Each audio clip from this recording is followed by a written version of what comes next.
President, I'll take with the DOT. No, I'm not into. I do want to spend hard-earned money to finance my campaign. That's one of the most obvious reasons. Pero I don't think I don't have it in my heart and mind. Well, like 50 But I people know, here Ross, saying, you can. the president. What I'm saying is both. It's a rhetorical question, but I believe in my heart that a gay president will come about in this country. One of the best mayors of Paris, Noel de la Rotan, is gay. I'm proud of the guy. Kanina yung Alan Turing na sinabi ni Bella, he's the father of modern computer. Alam niyo, this is urban legend. Yung Apple, yung kinagat. Okay. The story there is Alan Turing was convicted of a crime because he fell in love with a boy. He lived with a boy. So he was tried in England and he was found guilty of the crime of homosexuality. There were two punishments. One was either life imprisonment or chemical castration. He chose the latter. One day, before it began, he was found dead, and beside his bed table, his bed, on the bed table was an apple which was partially bitten, which was cyanide laden. Yeah. So how many more brilliant people? And this is the man who was the lead scientist of Great Britain that decoded the German enigma. I mean, he was brilliant. Martin Luther King, mga kaibigan, in 1963, where he delivered his I Have a Dream speech. Ito I just wanted to mention. Bayard Rustin, who organized the rally, was gay. We're learning so much things from Tito Boy. Yeah. Grabe, we will never look at our phones the same way. Parang bigat na naman, but okay, may cyanide pala tong likod na to. No, but Apple does not admit that openly. But of course, that's an urban legend. A lot of people say that it was inspired by Alan Turing, who's acknowledged the father of modern computer. Pagdating naman dun sa pagdating naman dun sa anti-black slavery movement. Remember, there was a time in our lives when blacks were objects. They were sold, they were bartered, they were borrowed, they were objects. And if we have black presidents today, Martin Luther King in 1963 delivered the speech. 42 years later, in 2008, Barack Obama happened in America. So my argument is, if women have become presidents, and if black men and women have become leaders of their country, why can't we have a gay president? Yun na. Ayan, may questions yata. And probabilities this time. I just want people to, I do want to marginalize myself. I want to go right into the center. I want to talk about gays being president. Dahil napakatagal na panahon na parang nasa gilid lang. I want to go right at the center of the discourse.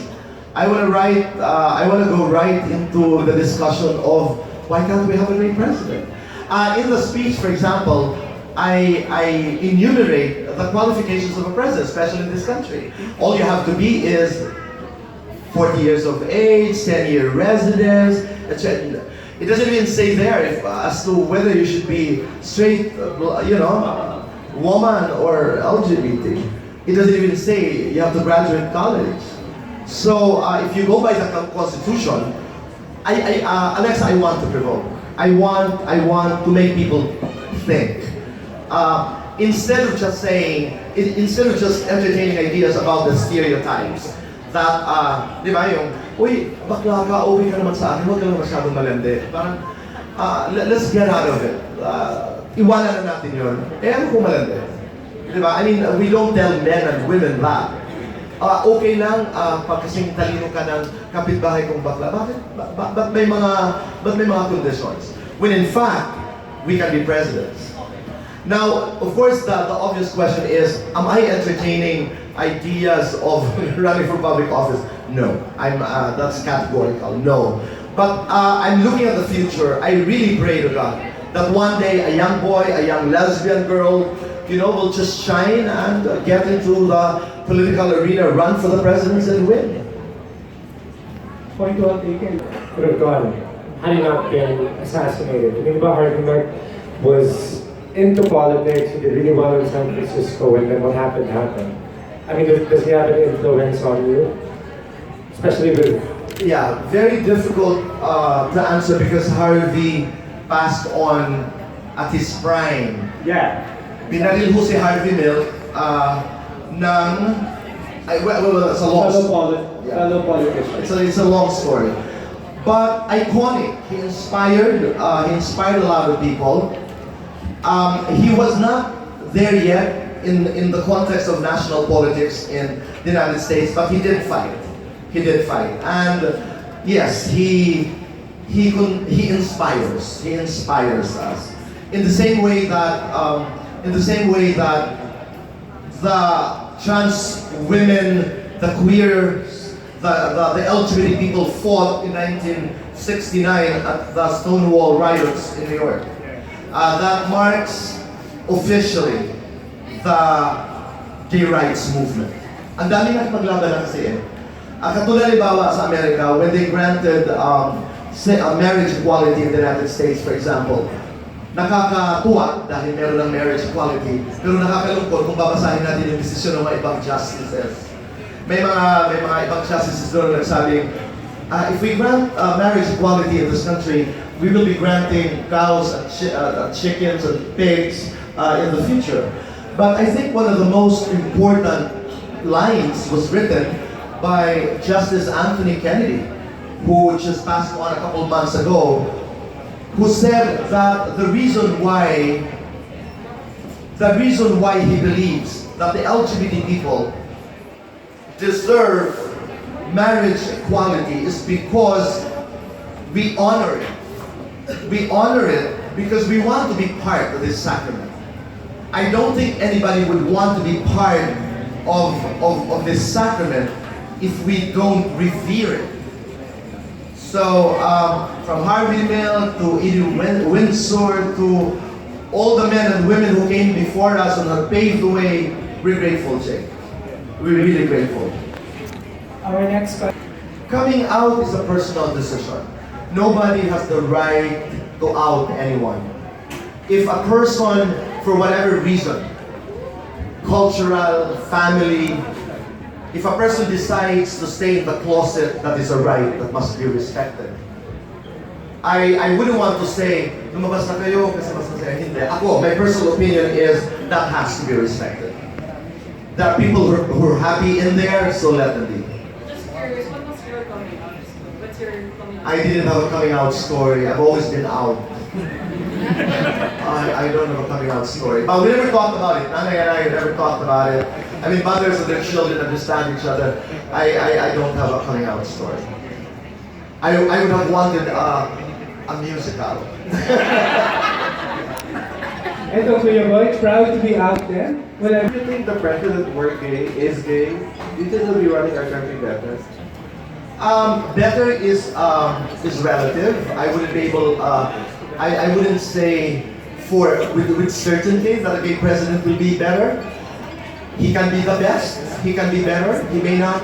There are a lot of factors involved. All I'm trying to say is people should change the optics when they look at gay people. That a gay person who is qualified can be president. As to how he or she is going to perform remains to be seen. Ayokong ipagmayabang na the presidency is, because I think the presidency happens.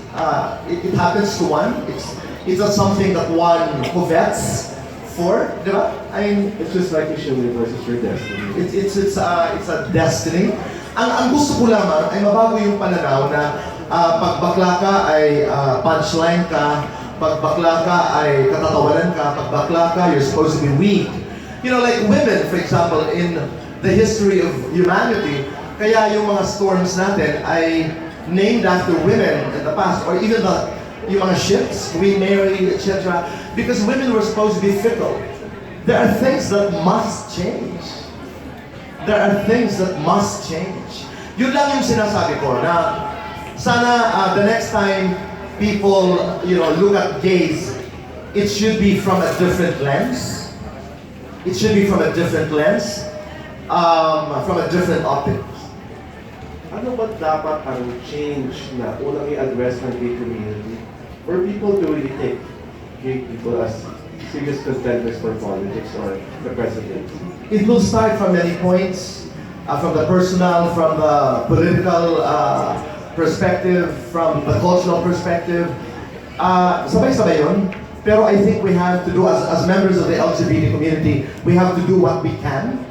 Personal, ang dami ngayon mahuhusay, who are lawyers, who are activists, who are community organizers.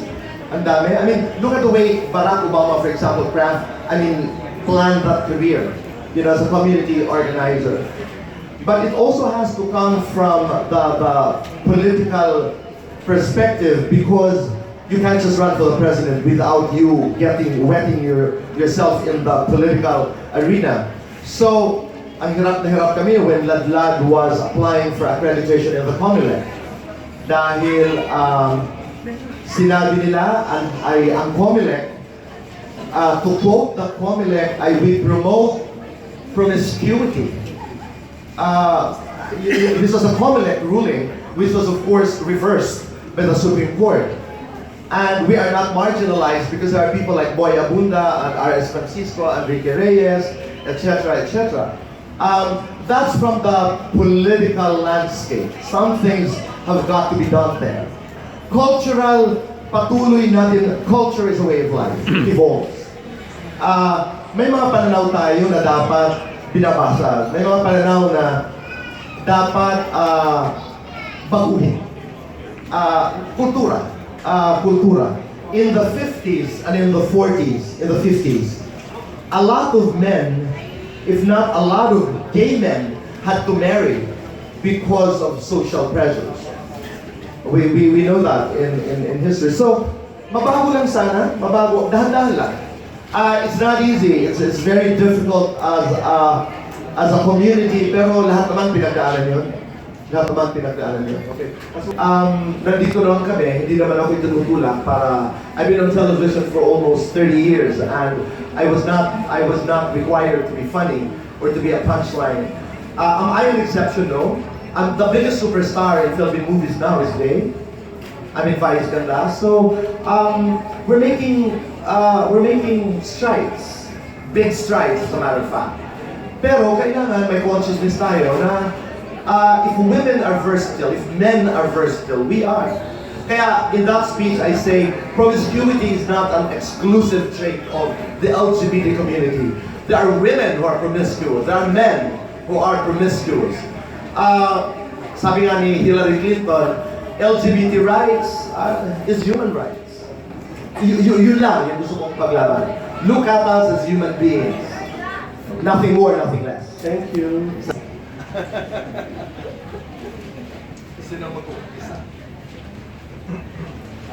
Since I read first, I'll answer first. Well, just like as what Tito Boy has said in the book, we can have a great president. You don't have to be straight. You don't have to be a straight heterosexual male or female. You just have to be a human being with compassion, observing, just like the qualities that Tito Boy has said. And I believe that it's really time now. It's really timely. It's very relevant that in our today's generation, we should be aware. It should be in our consciousness that we are all equal as human beings, and none of us should pull down the other. Jasmine? I think we might hear a lot of the same things, but to right on to what Sky said, and what Tito Boy has already spoken about, it's definitely not in what you choose to identify yourself as. It's with your capabilities, what you choose to become and contribute to the table, and what you choose to actually be. So for me, what I feel about having a gay president, I just hope that whoever that will be the one to change us for the better and to continue the talks that we are already having now, because it's just so moving and I guess inspiring, not just because it's about the LGBT, but because people are being open nowadays to change and to acceptance of being just who you are, regardless of whatever you look like, whatever you dress as, and how you identify yourself. So I'm just hoping that whoever that will be good enough for our country. Thank you, Jasmine. We'd like to welcome Beauty and Brains personified, Kylie. Hey everyone. So I just want to read an excerpt from the book, which says, in the discourse, Rove enumerated some traits that make a president great, and these are clarity of vision, consistency of purpose, emotional intelligence, a healthy respect for public opinion, and a great will. Nowhere in that discourse you will find that you will have to be a straight man or a straight woman or LGBT to be a great president. You simply have to be a human being to be a great president. So I'm a fan of Karl Rove, actually. So with that said, it's not whether you're gay, whether you're straight, or whatever you choose to identify yourself with, but it's rather who you are as a person that makes you a good person. So it doesn't matter if you're gay or straight, but it's who you are as a human being that makes you a good president or a good person. Front Row is one of the most successful companies in the country today, is being run by R.S. Francisco and Sandro Soga. You make us proud. Thank you very much. Pero pressured pa din ako kasi. Ito na naman. Diba bakit ako nakarapat parati ngayon? Sinabi ni Aaron, beauty and brains person. Right? Nakaka-pressure talaga yung ganyan. No, I'm actually, just very excited to have a gay president. Excited ako because I can just imagine how the sauna will look like. Diba? Imagine the sauna will become one big fabulous Broadway show. It's gonna be epic. Imagine the campaign pa lang, how fun it will be. So I'm sure it's gonna be a more fun Philippines. Whether it's gonna be better or not, I'm sure I can't answer that, but I'm sure it's gonna be very, very fun. Imagine RS, no? M butterfly. Oh, di ba? Ano, di ba? Mas maganda kung president natin trans pa. Correct. Di ba? Isang buong trans show gawin natin doon. I'd love to. Mark. Mark? Hi. Sa tingin ko dito at this time age, hindi imposible. I think if you can deliver, I think anyone can just run for presidency. I think sa Congress ngayon, merong chance na, so I think, yeah, so hindi imposible. Angel. And the glorious Angel. The question is, can we have a gay president? Of course we can. I mean, any country can have a gay president, and some countries already do. Yeah, so the Philippines, yun lang, it's good that we are changing our perspectives. These talks are changing are challenging our judgments and changing our perspectives. So we should have more of these things para mas maging bukas tayo sa mga ganitong ideas, because these are not impossible ideas. So yeah, we can have a gay president, and I think we should if he or she is qualified. Very well said. At saka, sabi lang, yung kultura kasi nagbabago, di ba? Ako, ayoko nang patumpik-tumpik pa. There are places, for example, in Japan, where women cannot still walk beside the men. But look at the political setup now of Japan. I think the governor is a woman. Am I right? The finance minister is a woman. So, may mga pagbabago. May mga pagbabago. And I think we have to be open. Remember, women just started to vote in 1920, 22. You know what I'm saying? May mga nabago na. Mamalay natin. That the gay president is like 10 years old now, and it's just there, waiting in the wings. Go ahead. Albert, Tito Boy, yung dearest nanay niyo po na speech, naparin niyo na po ba yun sa mother mo? And what was her reaction? May dementia ng nanay nung ginawa ko yun. The idea there was, I wanted, kasi doctoral degree, doctoral graduation ko yun. So, they were expecting, you have to be invited kasi to be a commencement speaker in a graduation ceremony. And I was one of the graduates. It becomes, kumbaga sa Universidad ng Pilipinas, parang the Board of Regents decide on it. It was the Board of Trustees that decided as to who was going to speak. I wanted to do a doctoral graduation speech. Pero sabi ko, hindi, itong core ko. Kasi ang dissertation ko was maternal love as a tool for leadership. So, isinunod ko na dun. I tried writing the letter and I thought it was good. I just read it. It was 12 minutes. So, hindi. Tuwa siguro ng nanay kung hindi sa hindi niya mauunawaan, but you know, pag may dementia ka medyo hindi na masyadong nakaka-appreciate ng moment. Titled the book Nanay's Table. Because I am. And that's really essential. If you were to ask me how I would describe myself, that's what I'm going to say. I am Nanay's Playboy.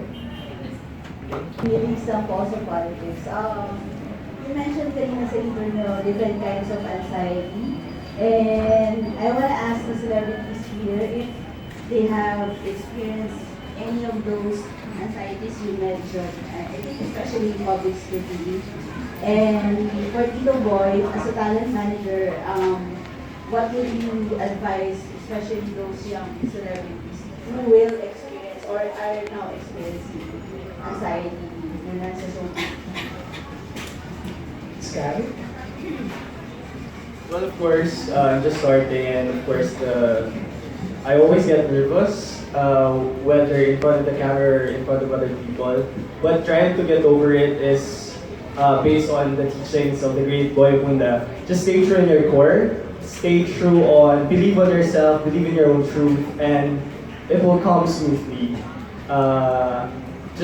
Just really try to calm down, and yun, if you need to practice, rehearse, practice.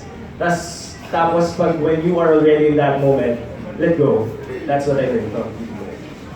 Jasmine? I've definitely had my fair share of anxiety, and it's across a lot of different things, not just because of our industry, but rather just, I guess being a 24-year-old going through like, oh, what am I gonna do next? Is this right? Is this the good path for me? And it's all of that, plus having to deal with, of course, doing all of that in front of everyone, and being someone else's younger sister. So it's a lot to take in, but knowing yourself and knowing what you want and being confident in that, knowing the core of yourself, your truth. So when you speak, you carry yourself regardless of what you hear, what people say, what people tell you to do. Knowing your truth will guide you. And if you don't know, don't be afraid to ask. Don't be afraid to seek guidance, or at least just comfort in people who may just let you be you, wallow in your sadness or anxiety, and get back up on your feet. And I think that's essential in our lives. Did I round that up nicely? Thanks, Angel? As I've told Tito Boy kanina and a few others who were in the room with me, malaki ang stage fright ko. Pinanganak akong may stage fright kambal ko ang stage fright. So, I don't know, I'm not into hosting. Pagka nag-host ako ng mga events, oh my God, hindi nyo lang alam. Parang gusto ko nilang mag-crawl dun sa stage. Anyway, so that's me. And I always battle with it every time. It's true, you tell yourself, calm down, don't try to look at the people, just remember yourself, remember your core, blah, blah, all these things, And yeah, they do help, but you just really have to be kinder to yourself. Yeah. Forgive yourself if you make a mistake. Let it go. Then try to do better the next time. Ganun na lang. So it really just takes you to allow yourself to move on. So yun lang. That's what. And it's hard to just let go of your mistakes. People, kasi iisipin mo, ako, people are mahirap makalimutan ng mga tao, but people do forget. So, you just tell yourself that makakalimutan din nila yan, makakalimutan mo din yan. You just try to be better next time. Mark? Nininervous ka, Mark? Oh yes, yun po. Alam mo, 15th year ko na ngayong taon na to dito boy, and naging partner ko na rin yung stage show for, sa business na to. And siguro natutunan ko na kung paano sakyan yung kapa na yun. I always get anxious before the stage. Do you bring that fear on stage? That energy on stage? Alam mo, minsan nakakatulong dito boy eh. Especially when I'm singing. Kasi parang pili ko nakakabot ko minsan yung mga notes pag may kaba. So, nahahanapan ko siya ng way na magamit. And at the same time, before nung sumali ako ng competition, ng Star for Night, na singing contest, yung mama ko, nandito dito boy, nandito yung mama ko. Hello! Tinuro niya sa akin, very psychological lang dito boy, yung maglagay ng coins sa socks. Para lang matanggal yung anxiety. Coins sa socks? Coins sa socks ito boy, kasi di ba malamig yung coins? So nilalagay, ang dami ko nilagay na coins ng competition, ganyan. So psychologically, parang yung attention, yung kaba ko, instead of yung attention ko sa kaba, nalalagay din sa points for some reason. Pero I'm sure ano lang yan, parang pang ano lang. No, but that makes us work. And everything can help, yeah. Yeah. I should try it. Kasi may something sa points eh. Yeah, parang nadi-distract ka. Alright. Wala lang. Let's go. You know, it's very funny and humbling to actually hear these stories from like international Great stars. performers, di ba? One of my idols in theater for Here Lies Love. In fact, the producer is here also, Jet Tolentino. Hi, Jet. The Tony Award winner and Grammy winner. And Who Emmy. produced Here Lies Love and also M Butterfly is here to support. And also to hear from Angel Aquino, who's been modeling and doing so many things, not just here in the Philippines, but you know, and for me to hear them na kinakabahan pa sila up to now and all. So na-realize ko, hindi lang pala ako. Kasi even ako up to now, kinakabahan din talaga ako especially when I just did a play a few months ago, and like I know that play because I've been doing that ever since 1990 and I've done more than 300 shows before. And akala ko talaga na pag gagawin ko siya ngayon, kaya ko na. But then, you know, come opening night, you'd see me talaga tremble and I didn't know it. How do you handle that? Well, at that time, wala namang barya sa paa ko. Oo. Pero ngayon, alam ko na, at least may alkansya ako, pwede ilagay yung barya sa paa ko. So, mas maraming coins, mas mawawala ka ba? So, tatlo lang. Tatlo lang, mami. Okay. Mami, sa kaliwa, sa kanan. Kahit saan. Sige, kasi para alam natin, para surefire, di ba? Wala ako sa points. So, you know, it's still normal yung ganyan. Ako, I always tell people, pag kinakabahan, or especially in front row, pagka medyo, will I excel in front row, o okay ba ako, magbabago ang buhay ko. When people ask me that, I always tell them, you know, just feel your gut, don't overthink things. Because overthinking might lead to anxiety. So just whatever your gut says, whatever your gut feel is, just go do it. Kung sinabi sa'yo na ito gawin mo, ito, just do it. And if you fail on that or in that endeavor, learn from that. Learn from that. Stand up and just learn from that. I think anxiety is more prevalent in society today. It's more being spoken about, especially by the younger generations and the kids. You know, we talk about mental health and we talk about depression and suicide. It all comes from anxiety. And I'm glad that more people are speaking up about it now. But anxiety is something that it's normal. Everyone goes through it. Maybe some of us admit it to ourselves more than others. Maybe some of us are more aware than others. But it's a normal part of our lives. And I think as Jasmine and Angel said, it's about one, knowing yourself, what's good for you. And Angel said it's about coping with it. And for me, I think it's about equipping yourself with the right methods and ways of how you can overcome your anxiety, whether that's through calming yourself down or meditation or going to a professional. So there are many ways how to overcome your anxiety. But I think it's a normal thing in your life, and I think for me it's important to equip yourself with the things that you think that you know yourself will help you get through anxiety. Yeah, yung from the academic point of view lang. Kasi kanina I started to talk about the state anxiety, trait anxiety, scrutiny fear. Technical terms kasi yan eh. Yung state, yun nga, yung naalala mo na pag pinapupunta ka sa harap ng klase, it was always, you know, you are graded. When you say trait anxiety, mahiyain ka eh. But the scrutiny fear naman is, you know, being afraid that people are watching you. May mga techniques. I've spoken to some of the biggest performers. Pareho yan physical and mental. There are people who jog, nagpo-push up bago meron mga may breathing exercises, may the many exercises are done. Meron naman yung sa amin, from the academic point of view, ang tawag namin yan is cognitive restructuring.